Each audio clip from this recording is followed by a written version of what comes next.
Hello, my doves. So today I wanted to talk to you about my mom because I feel like that would be probably some of the questions that y'all have.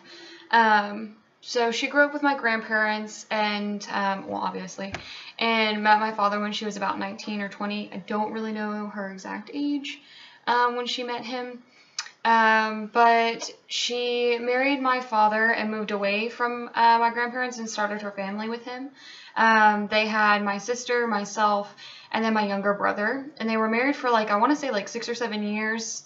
Probably more like 5 or 6, I feel like, before they realized that they would probably just be better off without each other. And so they got a divorce, and my mom moved back in with my grandparents. Where was I? So my mom worked very hard as a single mother. I will say that about her. She's always worked really hard to provide for her family. I don't think I can remember a time of my mom not working as long as she had us kids. And so eventually she was able to move out of our grandparents and move us into an apartment, her and her kids. And that's when she met my stepfather. And if you'll remember from my first video, I did talk about how I didn't like him at first. He came to the apartment to pick up my mom for a date, and I was like, who the hell is this dude? And I don't like him.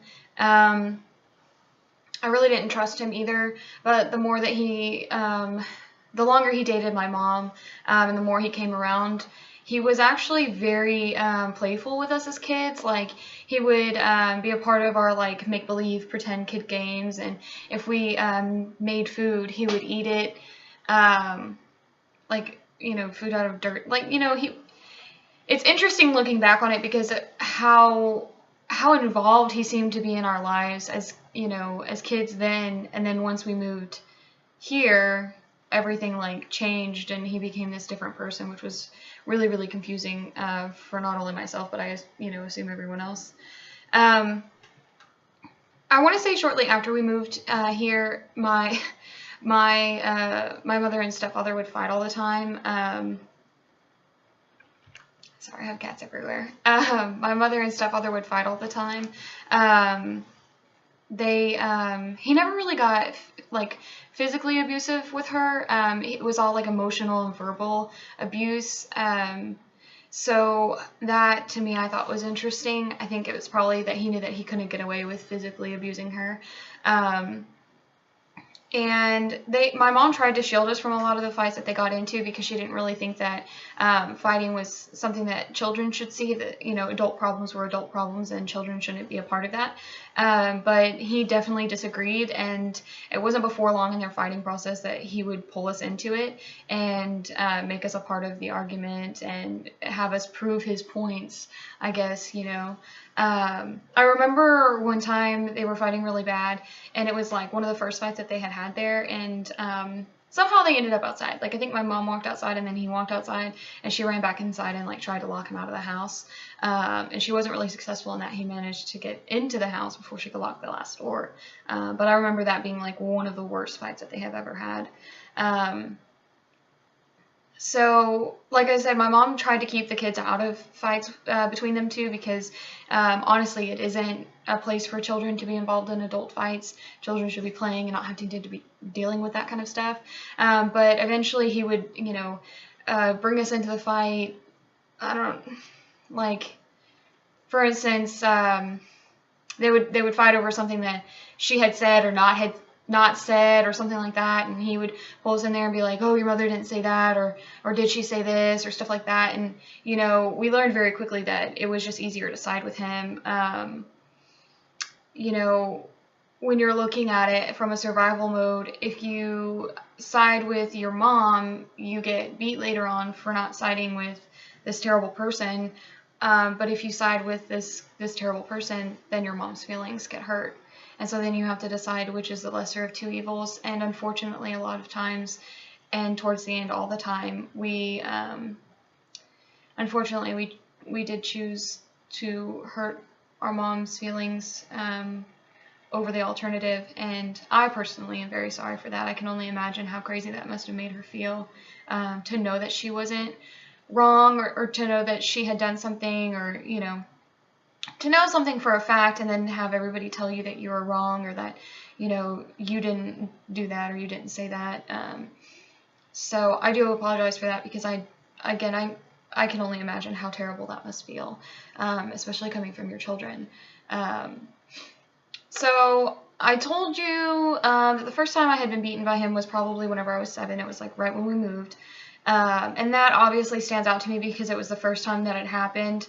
But another time that I really, really cannot forget, I want to say I was 11 I can't really quite say, but I want to say I was 11. And I was supposed to be watching our youngest brother, and keeping him out of the way. Like, I don't know, just like keeping him out of my stepfather's way. And he kept asking for him, like he wanted to be with his dad, he wanted to be there, he loved him, he wanted to be around him, totally understandable. And at some point I was just like, you know what, fuck it, dude, like, go ahead, like, it shouldn't be that big of a deal, right? I mean, you love your son, you should want to hang out with him, right? So, so I just let him go. We were in the room playing or whatever, and I let him go into the living room, and immediately he came back and said that my stepfather wanted to see me. So I go in there into the living room, and he asks me, like, he asked me something along the lines of why I wasn't watching my brother or something like that. And before I could even explain, I can't quite remember if he, like, kicked me or if he punched me. But either way, he, like, knocked the wind out of me, and I could not breathe. Like, I really couldn't breathe for, like, a while. And I know that sounds like I'm exaggerating, and it maybe seems like that more so because I was 11 and that was, like, 13 years ago. But I remember laying there on the ground, not being able to breathe, and him, like, yelling at me to get up and to go back into the room that I was in. And I'm like, bro, I can't even breathe, and you want me to get up? And I remember, like, even whenever I made it to the room, I still, like, couldn't breathe, and I, like, couldn't stop crying because I just couldn't believe that happened. Like, I wasn't a stranger to, like, punishment, like getting spanked or anything like that. My mom really more so believed in, you have consequences for your actions, and so, like, grounding and stuff like that. She didn't really, believe in, I guess, physical punishment, for lack of a better word, but I wasn't a stranger to it. I knew that it happened. I have had spankings up to this point, so it's not like I'm like, oh my God, somebody put their hand, but, like, when you're 11 and a grown person knocks the wind out of you and you can't breathe, like, I was flabbergasted. I felt like that shouldn't have happened. And I remember, I told my mom about it. That was the only time that I had ever told my mom about what was happening when she wasn't at home. And I told my mom about it, and they got into this huge fight, and, the whole "you can't touch my kids" thing came up, how she talked about that's not how she punishes her children, stuff like that, and how, how you just don't do that, right? Like, it was a huge fight over all of that. And then afterwards, he wasn't around, and then she left for work the next day, and I got my ass handed to me again. And so I just figured I just shouldn't say anything. It's better that way, One beating is is better than 2 beatings, So I figured it would be better if I just didn't say anything. So they fought off and on. It would be, I couldn't even tell you what it was about anymore. Like, I couldn't tell you. It was probably about the way that he treated her. I was watching my brother most of the time during all of this, so I really couldn't tell you what all of their fights were about, but they had quite a bit, so I don't know, probably just because he was such a shitty person, and my mother couldn't stand him because he was so shitty. Like, I don't know. That's all I can assume. But they were having a fight, and it was going on for, like, ever. And this man, okay, did not know when to stop fighting. Like, if he could, I could imagine he would fight, like, all day, every day. I don't know why. He seeks power in it, I guess, but I'm like, state the problem. Maybe you'll fix it, maybe you won't. I'm over it. Like, I'm not gonna waste my time on this. I have too much to do, too much life to be living. But yeah, he would go on for, like, ever. And so they were having, like, this really, really long fight. I don't know what it was about. I don't know how, but at some point it got so bad that my mom was like, you know what, I'm done with this. I'm over it. And she took a handful of sleeping pills. And when she was going to bed, she said something about it to him, or some kind of way he knew that she had done that. And so he, you know, rushed her off to an ER. And while she was getting her stomach pumped, the nurses asked him, you know, well, what happened, and why did this happen, and this, that, and the other thing.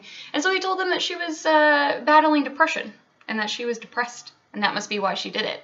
Of course, we're not going to mention the fact that, I don't know, I've been treating her like shit the whole time that we've been married. I treat her like she's crazy, and I fight with her all the time. No, that's not it. That's not the reason why she did that. No, of course, it was because she was depressed. Yeah, go you, dude. Go fucking you. So, because of that, the nurses did have her committed to a psychiatric unit, and I literally despise this place. I only know the experiences that I know from there, and I literally, like, it infuriates me that this place exists and that people go there. And I'm not saying, like, you should go and you should seek out help, yes. And if that means that you go to a psychologist, so be it. That's good. And if that means you go to a psychiatrist, so be it. That's great. That's fantastic. Get you help. I'm not saying don't. I mean, they're out there for a reason. They're there to correct what this terrible world has done to people. So I think that they're amazing and they do wonderful work. This place in particular, though, like, this is where all of, like, okay, let me tell you. So, my mom goes in there. She's in there for, I feel like, forever. And I'm, like, a mama's girl. So I know my mom, like, I'm missing her. So I feel like it was forever. It could have been like a week. I don't know. But she's in there and they're talking about stuff, and she's telling them about, like, her home life. And later, I mean, now I know what she was talking to them about, but she was saying that, you know, our stepfather wasn't really treating her like the wife, and he wasn't, you know, treating her like a partner, like a person, and how she felt that he was too close to her daughter, and how she thought that something was going on in the house and all this other stuff. And so they decided that she was, they were like, okay, well, she's showing signs of depression. Well, not fucking shit, people, okay? Of course, if you were treated like shit every day of your life, would you not show signs of depression? Okay, all right, cool, we're following along, okay? Then they send the CPS officers to our schools, because at this point we're still in school. And I remember before I even went to school, like, I guess they called our stepfather in to, like, talk to them about stuff. And during that time, he did tell them that she suffers from bipolar disorder, and that's probably where she's getting all these delusions. This man was fucking crazy, okay? Literally crazy. But he's talking to them about her bipolar tendencies, how she's fine one minute and then they're fighting, and it's all her fault, and this, that, and the other thing, and how it's all her fault, and she's got these disorders and all this other stuff. And so that happens, and then he, you know, before we go to school, he's like, oh, the CPS people are coming to talk to you at school, and you make sure to tell them that everything at home is fine, otherwise they're going to take your mom away, and you're never going to see her. Again, a mama's girl. So, of course, I tell them that everything is fine, and how life is great, and all this other stuff, because I don't want to lose my mom. Like, she's my mom, you know? So, we lie to CPS, and then, you know, when they release my mom, they have her on antidepressants, they have her on bipolar medication, they have her on all this kinds of stuff, and, you know, she doesn't feel right, you know, and she's not the same person that I remembered, and, you know, so she's on this medication. She doesn't want to be on it. Anytime she talks about stopping the medication, our stepfather's like, oh, no, you need to take it. And conveniently, once she's on this medication, all fighting has ceased. Like, they have found nothing else to fight about at this point. He's not, like, accusing her of anything.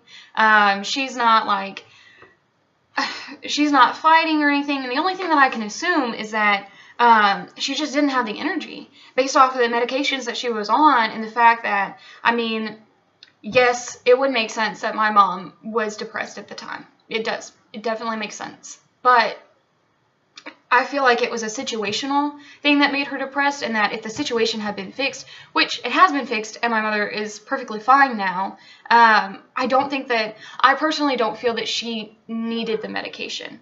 And I'm not saying that people don't need it, because they do, and I think that it's wonderful, and it does wonderful things when used correctly. But when it's given to somebody who doesn't need it or isn't lacking that chemical or isn't having that chemical imbalance, then it causes more problems than good. And that, to me, I feel like caused a lot of problems, not only for my mom, but for us as a family. And it definitely made things harder in the long run. She became more secluded and more aloof and just kept to herself. And if anything, it made her more alien to us. Like, I couldn't go to her and be with my mom the way that I wanted it to be, or that I could have been in the past. It was so different now, and it wasn't just because of what my stepfather was doing, and it wasn't just because of, fear of, starting World War III or anything like that. It was generally my mother had changed. Her whole personality had been shifted. And then, so she was on this one antidepressant, and we found out all the negative side effects that go with it. And so finally, our stepfather agreed that she could change her medication. She couldn't stop the medication, but she could change it. And I want that to be like super important, because now I want you to see that he controlled whether or not she took something to better herself. You see what I'm saying? So he knew that her on this medication made her more what's the word?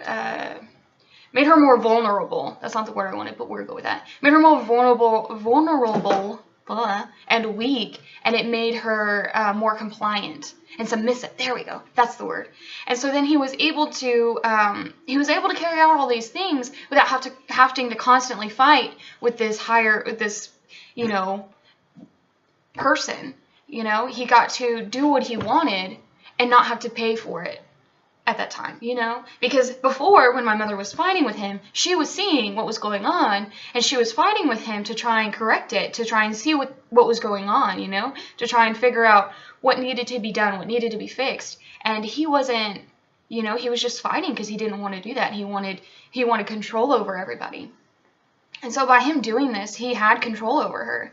And I think that is really, really important to know and to remember and to recognize in other situations, because, yes, again, medication is super important. And I, stand by the fact that it does help and that it, does do good. But that is a decision between you and your doctor. That shouldn't be a decision that somebody is making for you and forcing upon you, because that's what he was doing. She did not want to take it. I tell you this from the bottom of my soul. My mother did not want to take that medicine, and she did, because she believed that he wanted what was best for her. And she had been, fought down to such a tiny version of herself that she allowed this man to tell her what to do. And so, as I was saying, we found out negative side effects about the medicine that she was on, so he allowed her to change it. So she went to, instead of going to the psychiatric unit that she had been at, she went to an actual psychiatrist. And she was talking to him about her, about what was going, well, I guess I wasn't there, but I assume she was talking to him about what was going on, what she was on, and how it was making her feel, and this, that, and the other thing. And so he said, you know what?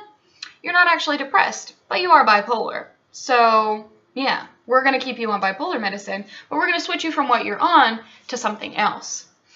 And so there's a new medication that she was on. She wasn't taking antidepressants anymore. She was only taking a bipolar medication. I won't tell you the name of it because, again, I think medication is, it is good. It does serve a purpose, and I don't want her experience to change it for anybody else. So she was put on this medication, and, again, I saw a change in my mom, and she wasn't there, I could look at her and have a conversation with her, and she would respond, but she wasn't there. You know how people say, like, oh, they were in a zombie-like state, or the light was missing from their eyes, and you think, oh, okay, yeah, sure, all right, No, but seriously, my mom, like, the light, the soul that was my mom, was not there. I have no idea where it was, but it wasn't there when she was on this medication, and she hated it. Again, she hated it, and the company that we work for does random drug testing. Again, I say random, it's not. And my mother had worked for the company at this point, God only knows how long. We're just going to say 5 or 6 years because I think that's how long it was. And never been drug tested in her life. Never. Not haven't. They didn't even drug test her when she first got hired.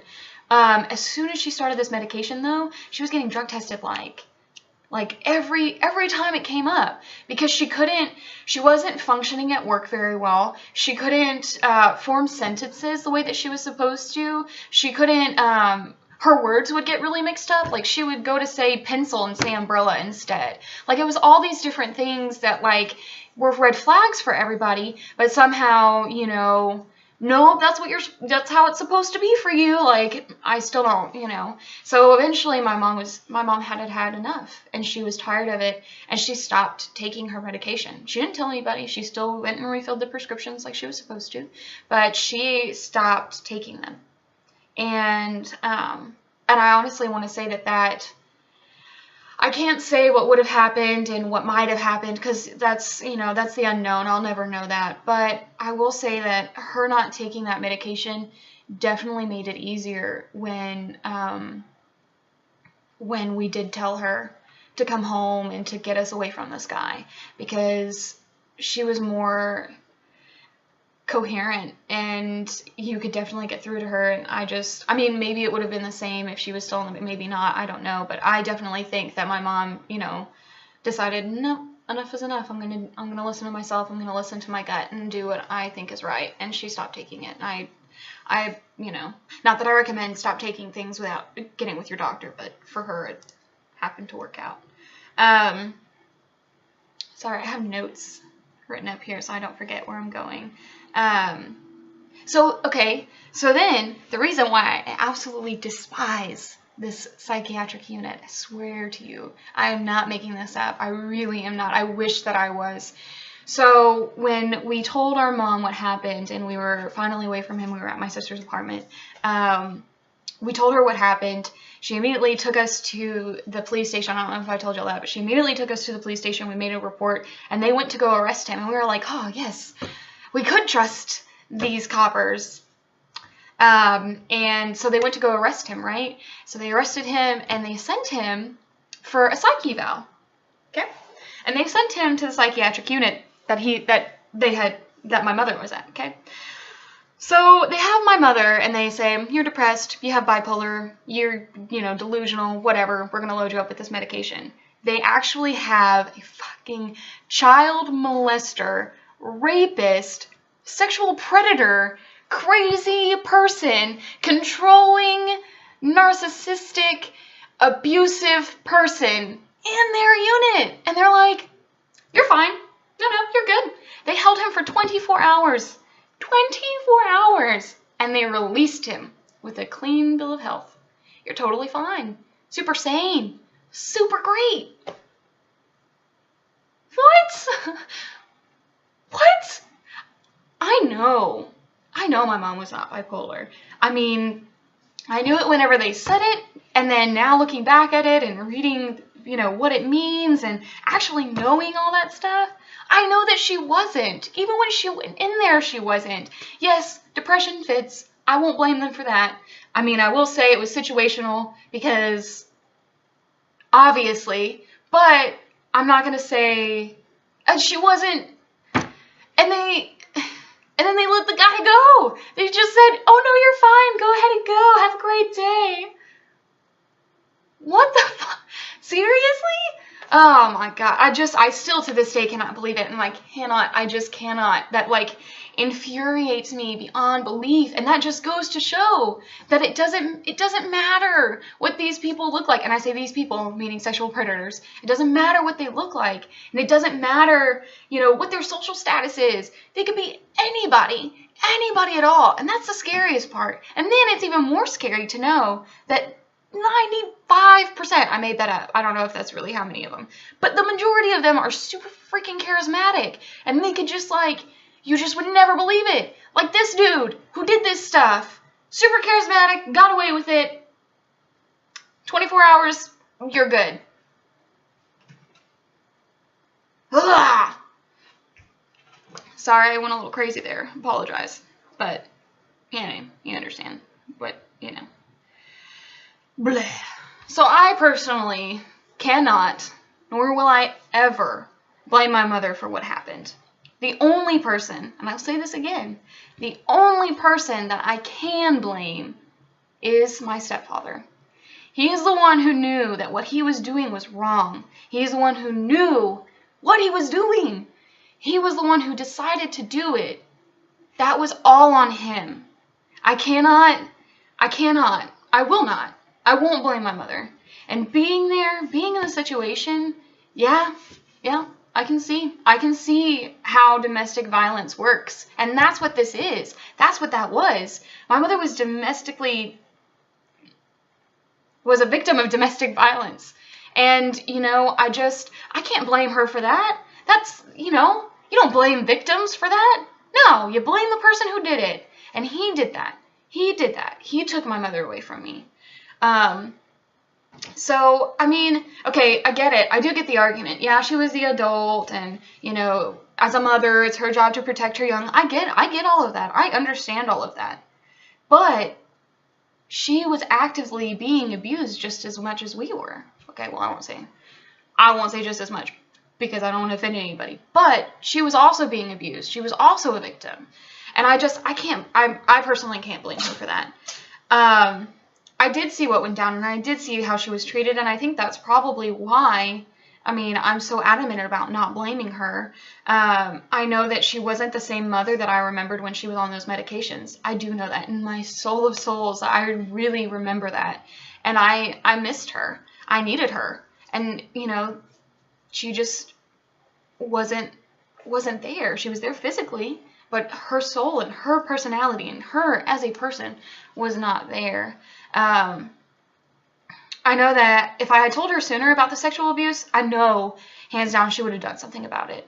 I know that now, obviously. I didn't then because I was too afraid. I was afraid, because you're told all the time, if you tell anybody, you'll lose your mom and you'll lose your brothers and your sister and you'll all be alone and then you'll be in the foster care system. And then, he told us scary stories about being in the foster care system, and I just, it didn't seem worth it. At least this way I had my family, as morbid and sad as that sounds. But, that's a thought that goes through your mind. And I know that when I did tell her, she did stand up for her children. And she did everything that she could to protect us and to make it right. She attempted to put us into therapy. We're all very stubborn, strong-willed people, so it didn't really stick for some of us, myself included. But, she did try, and she tries to this day. And let me tell you, she blames herself. She blames herself more than I think that she really should, to be honest. So I'm not going to. I don't blame her. I've never once blamed her for it. It's not her fault, because again, the only person whose fault it is and who I can blame is him. He was the one who did it. He is the predator. He is the abuser, and it's all his fault. So I hope this story helps you understand why I still love my mother and why I still think she is one of the greatest people in this world. She is honestly one of my most favorite people on all of the planet, and that's never going to change. I will never blame her for that. And if you decide that you feel like you should blame people, and that's up to you, you're allowed to feel how you feel. I just don't want you to forget that it is the abuser's fault. It's the predator's fault. They're the ones who did it. And like I said, that's fine. You're allowed to feel how you feel, and every situation is different. But mine is mine, and my mom is still my hero, and I love her dearly, and I will never change my stance on that. I hope it also shows you the insider's look of domestic violence, and that way, even if you aren't going through anything similar like this, it does help you also understand what it's like to be in that situation. Of course, it's not a first-hand account because I'm not my mother, but it is an insider's look on it and what it looks like from the inside. And so I hope that gives you a little more compassion towards those if if you needed it. And, you know, again, if you do decide that you feel that you should blame somebody else other than your attacker, that's fine. Again, that you're allowed to feel how you feel.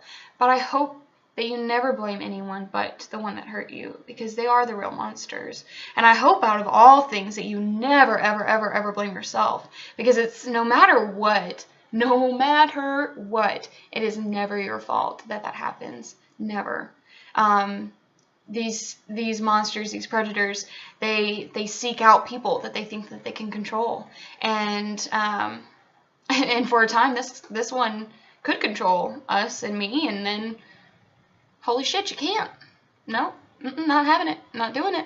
So I mean, it is their fault. It's how much time they actually put into them doing this. They could work on being a better person and probably achieve that faster, because these people, they actually they look for their victims. It's not at random.